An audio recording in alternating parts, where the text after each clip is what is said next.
A while ago I had made a video about hypergamous career-minded women and talked about how their choices of partners and of partnering, I suppose, aren't made in everyone's best interest so much as in their own best interest, irrespective of the harm they cause to men.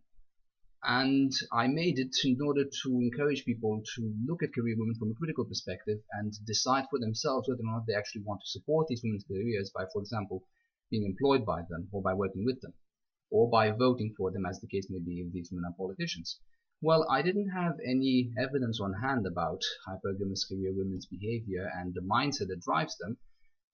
I now do actually. There's been this paper in the popular press about career women among the Muslim community.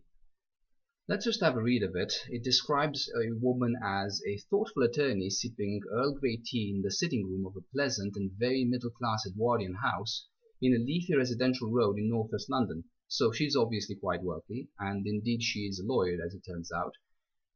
And she has spent her 20s and her 30s pursuing a career. Now she wanted to get married, so what did she do? Well, being hypergamous, she decided that she would marry a man who is actually more wealthy than she is. A factory owner, as a matter of fact. So, to continue, her immediate family and close Muslim friends know the truth. 41-year-old Aisha is a second wife and for 3 years has been conveniently, at least for her, sharing her businessman husband with her first bride. As she says, "It was my choice to marry him. There was no coercion." With a wry giggle, she says, "I wanted a partner, and the man hunted for one using a marriage agency, and this suits me." Well, it's good that it suits her. You know, it's important in the world, in the universe, for everything to suit her. So, especially for it to suit her hypergamy. I mean, if she's a very wealthy woman, then clearly she has to marry someone even wealthier than herself in order to use him as a status object to boost her own social status, of course. So, let me continue. Being a co-wife is a situation that apparently works for other successful British Muslim women who have delayed marriage to build careers and discover that by the time they are ready for a husband, their age counts against them, and they don't have the pick of a crop. For them, sharing a husband is a practical solution that allows them a suitable partner and stable companionship, all sanctioned by Islam. There's no word of how these bitches who had built up their careers pretty much on the goodwill of men decide to, I guess, turn around and then go after the, well, cream of the crop in their own eyes, is in people who are wealthier than themselves. To continue, and it has the added bonus of allowing women to retain their independent lives they have developed for themselves during their single years. "I didn't want a full-time husband," Aisha says firmly. Well, the thing is, they're not independent lives, because if you can't marry someone who makes less money than you or who has, I suppose, lower social status — I don't really believe in social status, but all the same — well, that kind of doesn't make you independent, because you are in a sense making yourself dependent on someone else's wealth, not as, how should I say this, as a resource so much as a status boosting, I suppose, trove. Well, it is a resource in that sense, but not in the physical sense of, I guess, providing food and shelter for yourself. To continue, across the country, Sharia councils and Muslim marriage agencies are reporting a dramatic increase in the number of women willing to be co-wives, especially women in their 30s and 40s. In stark contrast to the past, when bigamy and polygamy were more often than not something associated with poorer and more working-class first-generation immigrants, now many of the women are like Aisha, university educated, successful when it comes to their careers, and firmly middle class. This is far removed from the picture of the meaning exploitation that non-Muslim British critics of polygamy present in arguments for the banning of the Sharia-sanctioned practice. Okay, now I have to say this. This article doesn't talk much about how this impacts men, and especially how this impacts all of those men who, I suppose, used to buy into the idea that it's better for everyone to let women be strong and independent as they aspire to be, and give them a helping hand in pursuing their careers and pursuing their education and pursuing their life dreams and having it all. Well, to be honest, I don't think any decent man would actually want consciously to, or even unconsciously, to help women have it all. But certainly the idea of supporting women in their pursuit of education and so forth seems noble on the surface. But when you look at what they do with this education, look at what they do with their careers, well, they take them up for themselves, and they think the world is actually there for them to feed on, to siphon off, and to take on all of the opportunities that it has, and ultimately to feed their, I suppose, barbaric instincts. I have to ask, if now it is a case that only about 1% of all Muslim women are mentioned in this article as actually being in polygamous relationships officially, but it seems that according to this article as well, the number is probably high. Let's say 2% of all women are in such relationships. According to this article, they tend to be career women, you know, strong, sassy, empowered, whatever the hell these scumbags call themselves nowadays. And I have to consider all of, I suppose, the articles I have read over the course of my life, which wasn't that long admittedly, about how beneficial it would be for everyone if, I suppose, more women entered the highest ranks of corporations, if they entered government, for example, if they were elected as presidents or as prime ministers, etc. I didn't buy into it at any point in time, but the idea that all these strong, sassy career women who, for example, go into the media or go into law or become judges in family court, etc., they back each other up and create an environment in which they can sustain their selfish desires by pretty much covering up their nature towards men, by lying about their intentions towards the world in general. I really don't like, but more importantly, I'm absolutely against what they have done in our culture. As in, a lot of the articles I read about career women are naturally self-aggrandizing. Why? Because women make careers in the media, and career women, as I said, can be very entitled. So, of course, they're going to brag about themselves, and when they talk about problems that career women face, it's never reflective. It's never about how, for example, they had missed out on the opportunity to get the best possible deal out there. Sorry, I'm laughing because actually the kinds of husbands that they envision to be the best deal out there are not actually the best deal out there. Not saying that other husbands would be the best deal, but in general, having loving families is a better deal than, I suppose, kissing up to a dominant male. I digress.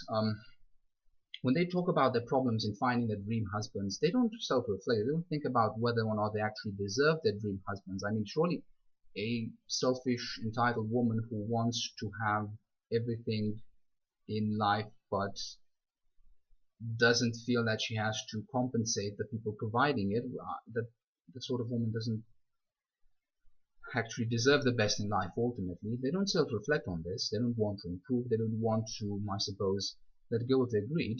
Instead of that, they complain about how difficult men are making it for them, how men are not manning up in some cases. Manning up, I think that's the most American term, which basically is about men doing more things for women and generally catering to their needs and ambitions, etc. They talk about how men don't man up enough, or they talk about how horrible it is that now that they are 30 or 40 years old, they don't have the same options that they had in the past. And these scumbags fail to mention that actually women tend to not be attracted to men as a rule, in the sense that they, for example, an OkCupid study actually showed that on that particular dating website, women found 80% of men unattractive or below average in attractiveness. That's on average for women. They found 80% of men to be below average in attractiveness. They don't actually mention this, how women have this strange, I suppose, disdain towards men. And when they talk about their options, what they fail to mention is that actually they don't provide any options themselves to men. So it's really bizarre how they expect men to provide them with opportunities for pursuing their careers. Some of them want to provide them with quotas for rising higher in the ranks without actually doing any work. They also want men to provide them with, how should I say this, status boost when they marry them, in the sense that they would only go after men who are higher status than themselves, and they also want men to provide them with the opportunity to go for the cream of the crop, even though they themselves are not the cream of the crop when it comes to women, and even though they don't actually, deserve the cream of the crop, and especially even though, if this is a bit hard to explain, but if you have two populations,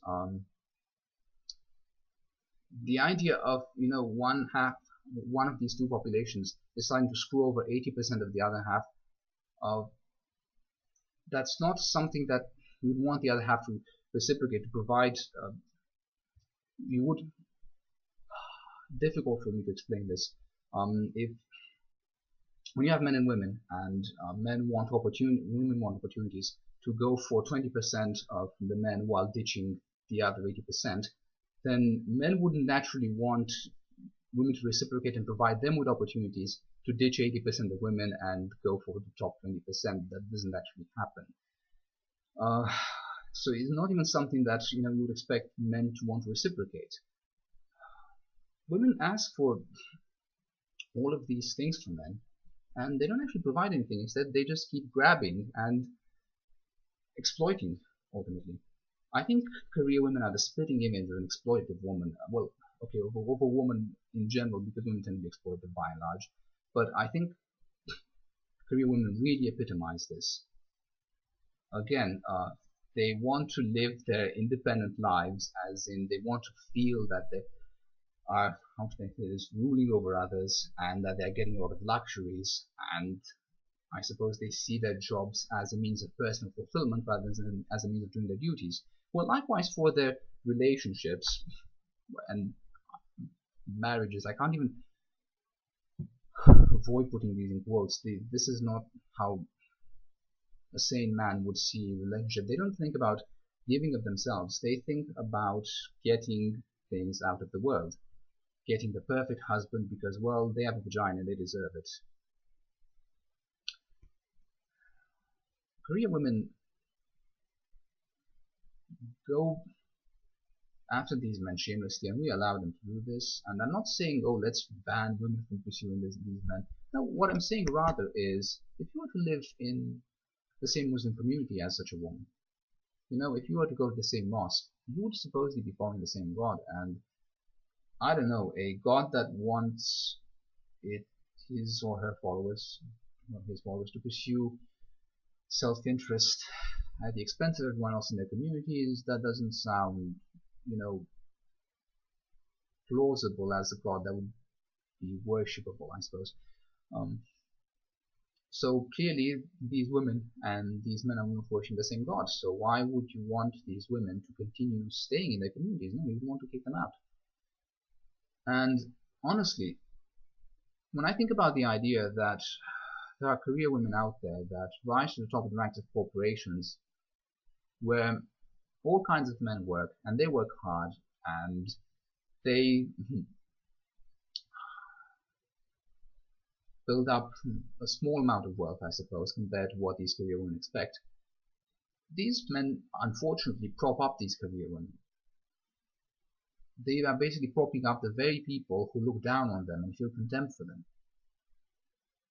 Likewise, for all the men who mistakenly vote for women in public office. I mean, women don't.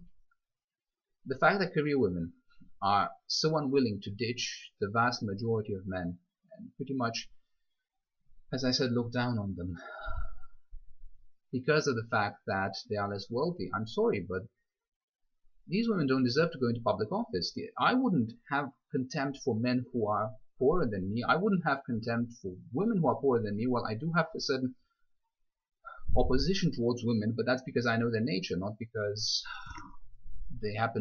some of them happen to be lower status.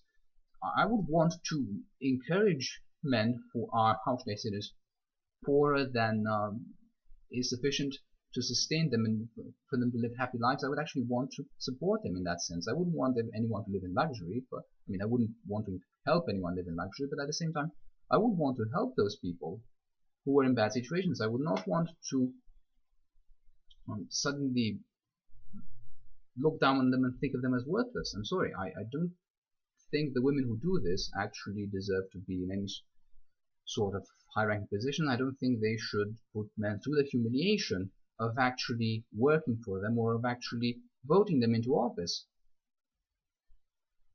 I mean, if you give a lot of men, I guess, authority, although I don't like using the term authority, I suppose, if you give a lot of men positions of responsibility and I suppose prestige, well, there are quite a few of them who actually pursue them honorably. But if you give a position of prestige to a career woman, what is she going to do? She is going to think about how it benefits her and possibly how it benefits other career women and try to network with them in order to bring more women into, I don't know, Fortune 500 boards or into politics, etc. Or into banks. I think, yeah, Fortune 500 companies. I think you don't help the kinds of people who throw you under the bus as soon as they are done being helped by you. You don't do that. And so I don't see why people are trying, are even, I suppose, accepting involuntarily helping career women, as in the case when they work in a company that's run by a woman. I don't see how anyone can tolerate this sort of thing. I mean, if